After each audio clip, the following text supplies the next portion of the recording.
अखंड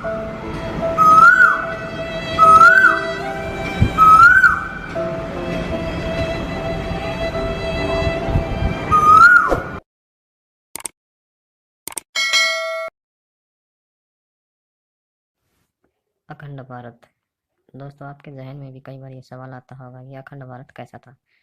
अखंड भारत भारत के प्राचीन समय के अविभाजित रूप को अखंड भारत कहा जाता है।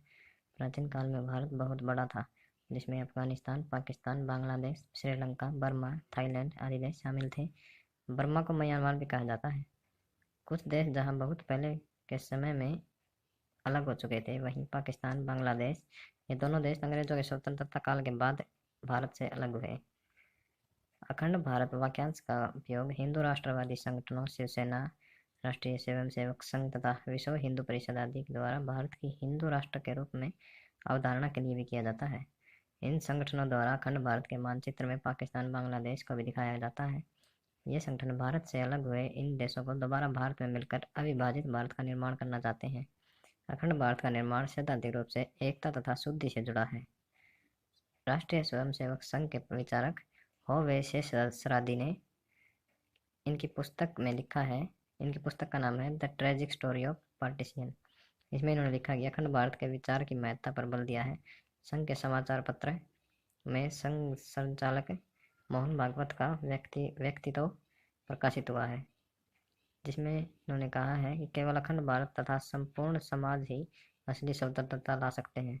वर्तमान परिस्थितियों में अखंड भारत के संबंध में यह कहना उचित होगा कि वर्तमान परिस्थितियों में अखंड भारत की परिकल्पना केवल कल्पना मात्र है। ऐसा संभव प्रतीत नहीं होता है। शिवसेना के सुप्रीमो व हिंदू हृदय सम्राट कहे जाने वाले बाल ठाकरे ने अखंड भारत की स्थापना में पहले बचे हुए भारत को हिंदू राष्ट्र घोषित करने के लिए शिवसेना को चुनाव में उतारा। अखंड भारत में आज के अफगानिस्तान, पाकिस्तान, तिब्बत, भूटान, म्यांमार, बांग्लादेश, श्रीलंका ये देश आते हैं। केवल इतना ही नहीं, कालांतर में भारत का साम्राज्य में आज के मलेशिया, फिलीपींस, थाईलैंड, दक्षिण वियतनाम, कंबोडिया, इंडोनेशिया ये देश शामिल थे। सन 1875 तक अफगानिस्तान, पाकिस्तान, तिब्बत, भूटान, म्यांमार, बांग्लादेश, श्रीलंका भारत का हिस्सा थे। लेकिन 1857 की क्रांति के बाद ब्रिटिश साम्राज्य की नींव हिल गई। उन्हें लगा कि इतने बड़े भूभाग का दोहन एक केंद्र से करना संभव नहीं है, एवं फूट डालो शासन करो की नीति अपनाई एवं भारत को अनेक छोटे छोटे हिस्सों में बांट दिया। विघटन की श्रृंखला का प्रारंभ अफगानिस्तान से हुआ, जब 1876 में रूस एवं ब्रिटेन के बीच गंडामक संधि हुई। वहीं प्राचीन काल में भारतीय व्यापारी व्यापार के नए अवसरों की खोज में अनेक देशों में गए थे। वे पश्चिम में रोम तक और समुद्री मार्गों से होते हुए पूर्व में चीन तक पहुंचे थे। हमारे देश के व्यापारी सोने की खोज में प्रथम शताब्दी में इंडोनेशिया और कंबोडिया गए थे। उनकी जावा, सुमात्रा तथा मलाया द्वीपों की यात्राओं का विशेष वर्णन मिलता है। यही कारण है कि इन क्षेत्रों में प्राचीन काल में सुवर्ण द्वीप कहा गया था। सुवर्ण का अर्थ है सोना और द्वीप मिलकर बना सोने का द्वीप। वास्तव में व्यापारियों ने संस्कृति दूत की भूमिका निभाई तथा बाहरी दुनिया के देशों के साथ व्यापारिक संबंध स्थापित किए। ईसा पूर्व पहली शताब्दी में व्यापारी उज्जैन, मथुरा, काशी, प्रयाग, पाटलिपुत्र आदि नगरों से और पूर्वी तट के मामल्लपुरम, ताम्रलिप्पिक, कटक, पुरी, रामेश्वरम तथा कावेरीपत्तनम से विदेश के लिए चलते थे। सम्राट अशोक के काल में कलिंग राज्य का श्रीलंका के साथ व्यापारिक संबंध था। जहाँ कहीं भी व्यापारी गए हैं, वहीं उनके सांस्कृतिक संबंध स्थापित हो गए थे। इस प्रकार व्यापारियों ने सांस्कृतिक राजदूतों की भूमिका का निर्वाह किया और बाहरी दुनिया से व्यापारिक संबंध बनाए। पूर्वी तट के समान ही पश्चिमी तट पर भी अनेक सांस्कृतिक स्थल बने, जिनमें अजंता, एलोरा, कार्ले, बाजा, कनेरी आदि का नाम विशेष रूप से लिया जाता है। इनमें से ज्यादातर केंद्रों पर बौद्ध धार्मिक मठ हैं। सांस्कृतिक आदान प्रदान में जहाँ प्राचीन विश्वविद्यालयों की भूमिका सबसे ज्यादा महत्वपूर्ण रही है, इन्होंने बड़ी संख्या में विद्वानों और छात्रों को आकर्षित किया। विदेश से आने वाले विद्वान अक्सर नालंदा विश्वविद्यालय के पुस्तकालय में जाते थे। कहा जाता है कि यह विश्वविद्यालय 7 मंजिला था। इन विश्वविद्यालयों के शिक्षक और छात्र धर्म और विद्या के साथ साथ भारतीय संस्कृति को भी विदेश में ले गए। प्रसिद्ध चीनी यात्री एन सांग ने भारत के उन सभी विश्वविद्यालयों का विस्तार से वर्णन किया है जिनमें वह गए अथवा जहां रहकर इन्होंने अध्ययन किया। उदाहरण के लिए इनमें से 2 विश्वविद्यालय का विशेष उल्लेख किया जाता है। पहले तो नालंदा विश्वविद्यालय और पश्चिमी में बल्लवी। गंगा के पूर्वी तट पर एक अन्य विश्वविद्यालय था, विक्रमशिला। तिब्बती विद्वान तारानाथ ने इसका विस्तृत वर्णन किया था।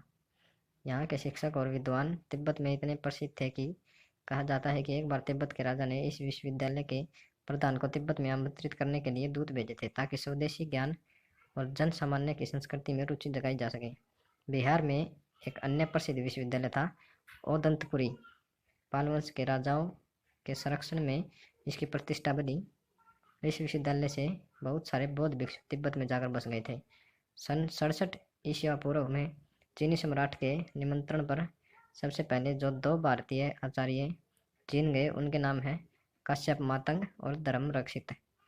इसके बाद लगातार नालंदा, तक्षशिला, विक्रमशिला और ओंदतरी आदि विश्वविद्यालयों के शिक्षकों ने उनका अनुसरण किया।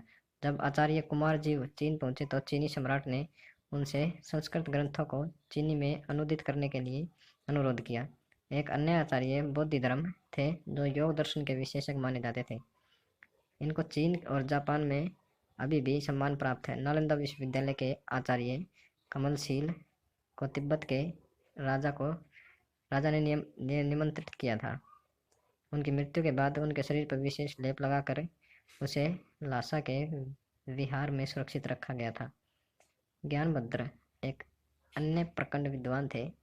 वे अपने दोनों बेटों के साथ धर्म प्रचार के लिए तिब्बत गए। बिहार के औदंतपुरी विश्वविद्यालय के सम्मान तिब्बत में एक नए बौद्ध विहार की स्थापना की गई थी।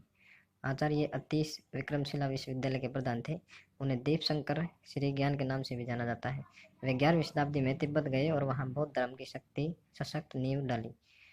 थोनमी संभोक्ता एक तिब्बत मंत्री थे जो चीनी यात्री हेनसांग के नालंदा आगमन के समय नालंदा विश्वविद्यालय का छात्र था। यहाँ से अध्ययन के बाद वह तिब्बत लौटा और वहाँ उसने बौद्ध धर्म का प्रचार प्रसार किया।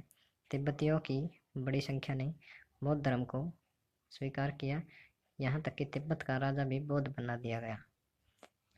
उसने बौद्ध धर्म को राजधर्म घोषित किया था। प्रसिद्ध शिक्षकों में एक कुमारजीव 5वीं शताब्दी में सक्रिय थे। बहुत से भारतीय घूमते घूमते संसार के अनेक देशों में पहुंचे। वे स्वयं को रोम कहते थे और उनकी भाषा भी रोमानी थी, परंतु यूरोप में उन्हें जिप्सी कहा जाता था। वे वर्तमान समय के पाकिस्तान और अफगानिस्तान आदि को पार कर पश्चिम की ओर निकल गए थे।